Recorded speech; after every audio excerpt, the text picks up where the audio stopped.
sahabat Kartini, balik lagi sama aku Putri dan juga dua rekanku Cynthia dan Dewi. Berbicara tentang keadaan di mana semua orang harus berada di rumah guna memutus rantai penyebaran virus corona. Berbicara tentang pandemi, pada tahun 1918 juga pernah terjadi loh pandemi yang serupa, yaitu pandemi influenza. Dan di saat-saat seperti ini, wajib bagi kita untuk menjaga kesehatan serta kebersihan. Salah satunya adalah dengan mencuci tangan. Nah, berikut tata cara cuci tangan yang baik dan direkomendasikan oleh World Health Organization. Yang pertama, basahi tangan teman-teman dengan air. Lalu selanjutnya, tuang sabun kalau teman-teman pakai sabun cair, tapi kalau sabun batangan, gosokkan kepada telapak tangan untuk menutupi semua permukaan tangan hingga mendapatkan busa. Lalu setelah itu, gosok telapak tangan yang satu ke telapak tangan yang lainnya. Selanjutnya, gosok punggung tangan dan sela-sela jari. Yang kelima, gosok punggung jari ke telapak tangan dengan posisi jari saling bertautan. Lalu yang keenam, genggam dan basuh ibu jari dengan posisi memutar. Yang ketujuh, gosok bagian ujung jari ke telapak tangan agar bagian kuku juga terkena sabun. Yang terakhir, gosok tangan yang bersabun dengan air mengalir. Lalu keringkan dengan lap sekali pakai.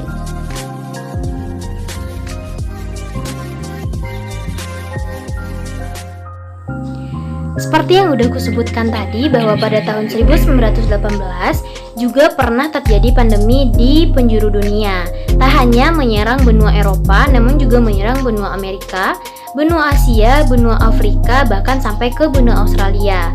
Nah, pandemi ini juga pernah terlupakan, yang mana menurut Crosby, alasan dilupakannya adalah karena penyebaran dari pandemi ini sendiri itu dikalahkan oleh hiruk-pikuk Perang Dunia I, disertai dengan tegangnya proses perdamaian perang itu sendiri. Nah, alasan lain karena tidak ada tokoh penting Amerika Serikat yang meninggal saat itu. Sebelum tahun 1918, yaitu tepatnya pada abad ke-17, Batavia sendiri itu diserang wabah demam, yang mana tidak hanya menyerang para pejabat kolonial, namun juga menyerang penduduk Batavia.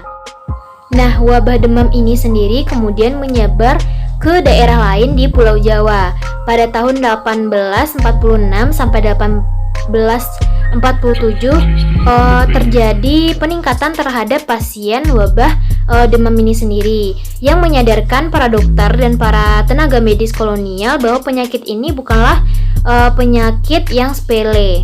Bagi mereka pengidap penyakit wabah ini, mereka akan merasakan seperti sesak nafas, kedinginan, merasakan sakit di bagian tulang-tulang mereka, kemudian hidung tersumbat karena lendir, dan juga batuk-batuk. Pada bulan November tahun 1907, pemerintah baru mulai menunjukkan keseriusannya dalam upaya untuk membatasi penyebaran penyakit ini. Sebuah tim pertolongan pun dibentuk dengan dana sebesar 15.000 bagi perawat, pasien, dan pengobatannya. Tindakan tersebut diharapkan mampu menanggulangi wabah demam dan malaria yang melanda Batavia, bahkan untuk mencegah kasus tersebut terulang kembali. Meskipun pada tahun 1908 penyakit ini dapat ditanggulangi sementara, namun ancaman wabah ini tidak dapat dihilangkan sepenuhnya, khususnya di Batavia. Hingga pada akhirnya pada tahun 1909, Hindia Belanda kemudian menyediakan dana khusus untuk pencegahan dan penanggulangan penyakit demam dan malaria ini sebesar $12.000. Nah, kemudian pemerintah kolonial memutuskan membantu tim penyelidikan di bawah Dr. Overhead dengan tujuan meneruskan pemberantasan wabah demam. Hasil penelitian yang dilaporkan kepada pemerintah pada tahun 1911 menunjukkan bahwa pasien penderita demam juga mengalami penurunan fungsi hati. Faktor ini menjadi penyebab rasa mual yang menyertai penderita demam ketika memasuki tahap awal. Hal ini didasarkan pada pertimbangan bahwa wabah demam yang terjadi di Batavia dianggap sebagai masalah nasional dan dapat juga menyebar ke wilayah lain. Di Surabaya, bulan Januari 1910, wabah demam menyerang penduduk kota ini. Meskipun tidak menimbulkan banyak korban serta dalam eskalasi yang lebih rendah daripada Batavia, hal itu dianggap sebagai ancaman. Di Batavia, persoalannya berbeda. Para pejabat tingkat daerah tetap menekankan dan berhasil meyakinkan pemerintah bahwa fokus utama dari pemberantasan penyakit ini adalah pembenahan infrastruktur. Akibatnya, biaya besar dikeluarkan setiap tahun tetap habis. Nah, 2 tahun kemudian, yaitu tepatnya pada tahun 1892, garnison militer di Riau kemudian terjangkit oleh wabah tersebut. Hingga kemudian wabah ini dinyatakan sebagai wabah pandemi influenza. Bahkan jumlah korban yang meninggal mencapai 112 orang. Nah, anehnya korban yang terjangkit oleh virus tersebut masih sebatas oleh para militer saja. Dari berdasarkan hasil pengamatan bahwa penyakit ini berasal dari makanan. Ini mungkin kemudian yang menghadirkan perspektif bahwa ternyata pola hidup masyarakat yang tinggal di kompleks itu jauh berbeda dengan militer yang tinggal di barak-barak, tepatnya di rawa-rawa. Para dokter kemudian curiga bahwa penyakit ini disebabkan oleh air. Dugaan ini semakin kuat karena ternyata mereka mengalami keluhan-keluhan seperti hidung tersumbat, demam, bahkan meninggal setelah kedinginan itu karena meminum air yang belum dimasak.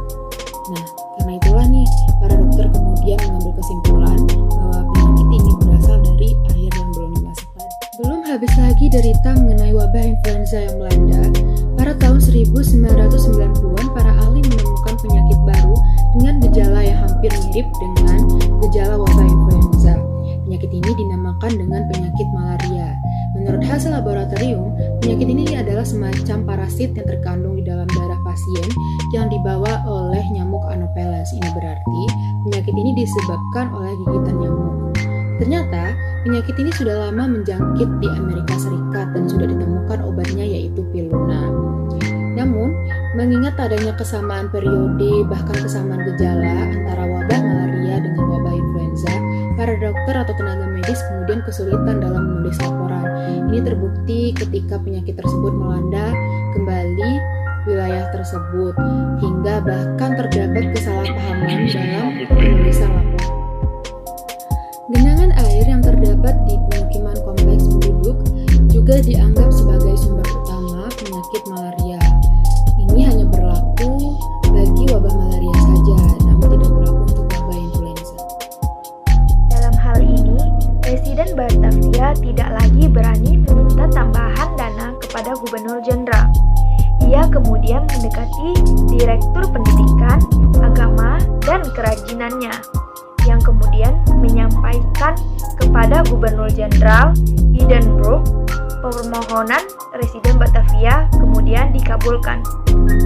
Pandangan tentang persamaan demam dan malaria juga dianut oleh pejabat pemerintah di daerah. Mereka menganggap penyebabnya sama dan pengobatannya juga sama. Nah, di Semarang pada bulan Juli hingga bulan Oktober 1911, wabah demam juga menyerang. Pemerintah daerah menganggap bahwa wabah yang mulai menyebar dari pelabuhan menuju kota ini sebagai malaria, sehingga muncul sebutan Evon Malaria. Sejak itu, demam tetap menjadi penyakit permanen yang selalu muncul di kota Hindia Belanda. Akan tetapi, penyakit ini tidak membawa korban. Mengingat sifatnya yang tidak lagi merupakan wabah akut, kewaspadaan dan perhatian pemerintah kolonial di Hindia Belanda terhadap ancaman penyakit ini berkurang. Hal ini terjadi karena wabah MERS Belanda sejumlah kota pada tahun 1916.